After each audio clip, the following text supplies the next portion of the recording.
I'm Rusty Maggard. I'm the senior pastor of the Red Bridge United Methodist Church, and I'm starting to wonder, how come I get all the bum parables?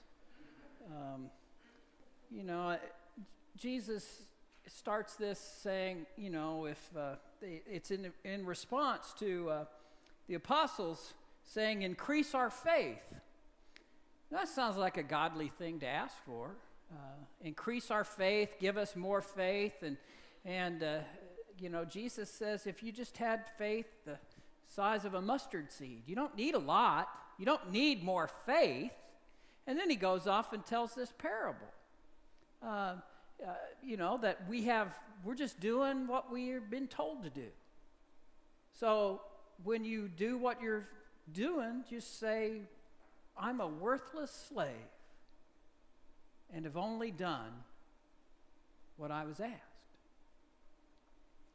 It's that there's nothing here, there's no hero like in the parable of the Good Samaritan that we could point to and try to emulate with our lives. There's no plucking at the heartstrings like there is in the parable of the prodigal son, where maybe I could strum a few chords of that for you this morning in the sermon. There's not even the drama that Pastor Terry got to deal with last week, with the doors to heaven being shut and the rich man being left out. It's not even the enigma that the last parable I had with the dishonest manager brought to it. What was that about anyway? No, there's just this, don't mind me, I'm just a worthless slave doing what I was asked. And, that's the New Revised Standard Version that was just read. I was just a worthless slave. And it's a little stronger than the Revised Standard, which said, I'm an unworthy servant. Worthless slave versus unworthy servant. That's kind of different meaning. Today's English Bible just says, I'm just an ordinary servant. Well, I like that better even. And then the New English Bible says, I'm just a servant doing what I was asked. That's even better. There could be room to be an extraordinary servant in that translation of the Bible, but the one we have before us is worthless. Kim and I went to Campbell United Methodist for worship last Sunday. We had the weekend off, a long weekend, and the pastor there was preaching on love and faithfulness, and it was the end of a series of sermons that he had been doing on the fruits of the Spirit. So that's probably in your future sometime, and maybe I'll come up with a sermon series on the fruits of the Spirit. And he was talking about love and faithfulness, and Andy Bryan, who was the pastor there, told the story about one of his church members who finally, it occurred to her that kind of the guilt that she was carrying around whenever she would drive through town and she'd run across the people that stand on the corner with the sign, homeless or hungry, please help, and how guilty she felt just, kind of driving on by. And it finally occurred to her, through listening to one of his sermons, that as a follower of Jesus, she should be ready to do something. And so he must be a tremendous preacher to motivate somebody in his congregation to want to follow Jesus. And so this is what she did. She went home and she got a big Ziploc plastic bag, the see-through kind, that you put in the freezer with stuff.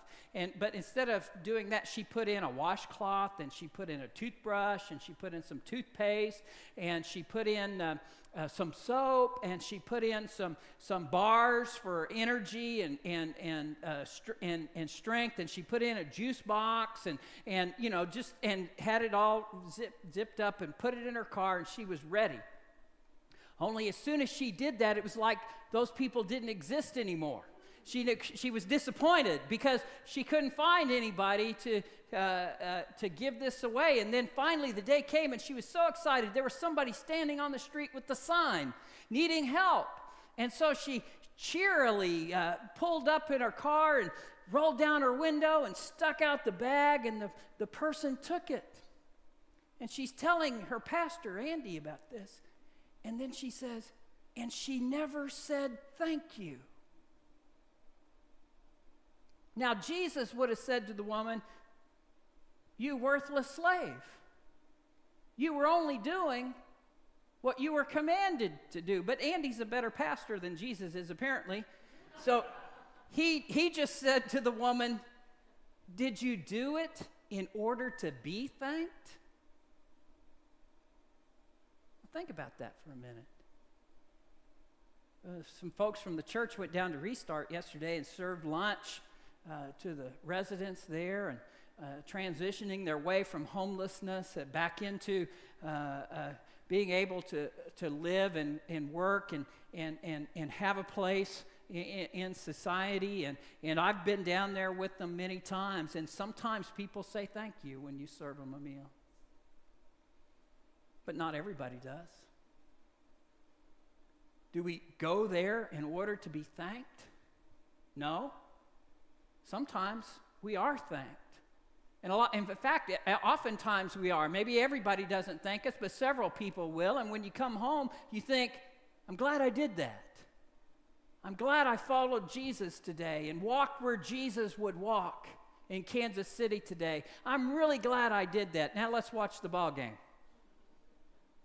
Turn on the barbecue in the backyard. Let's celebrate. Sometimes I think you and I feel as if there are two kinds of people in the world. There are people who have a duty, an obligation. And then there are people who are free from duty and obligation. And maybe that's not fair. It seems that too many of us are carrying too much of the load, while too many others get away without doing their share or their part. But Jesus doesn't see the world that way, the way that sometimes we see it. Jesus looks at us and he sees two kinds of people. He says, but all people have a duty and an obligation to one another. There's just some who resent that duty and obligation, and then there are others who don't resent it, who live it and understand. That's where meaning and purpose and real life is found. You see, the duty that Jesus is calling us to in this parable is not feigning humility some way so that we stoop down in order to serve those who are less than we are. No, it's truly who we are. It's the truth about us, this duty that we're called to. It's not like the Stoics said, that we're just unworthy slaves, so we live like slaves in the world. It's not that either. And it's not like Immanuel Kant said, that at least the majority of us ought to take this role on for the benefit of all. No, it's not that at all. The duty comes from our relationship to the Master. That's where have you ever been in love? Now, some of you haven't, and I'm not a poet enough to be able to explain it to you, and I'm certainly not a great orator so that I can take you by my words into what it means to experience and live in love. But if you've ever been in love, then you know you have found yourself doing things you would never do for yourself. Now, you know what I'm talking about. You found yourself at a ball game you would never go to just because it was something your beloved wanted to do. You've gone to the opera. Not because you would ever go to the opera, but you're there and went there and you'll go there again because of your beloved. You even learned to do the laundry. Not because you care a lick about doing laundry, but because you want to honor and live and do for your beloved. If you've ever been in love, then you find yourself in countless ways, time after time, doing things you would never, ever do on your own. But you will. Well, here's another way of saying it. I told you I'm no poet and I'm no great orator. I'll just say this. everybody in here, somebody changed your diaper. Somebody. Out of a duty, an obligation.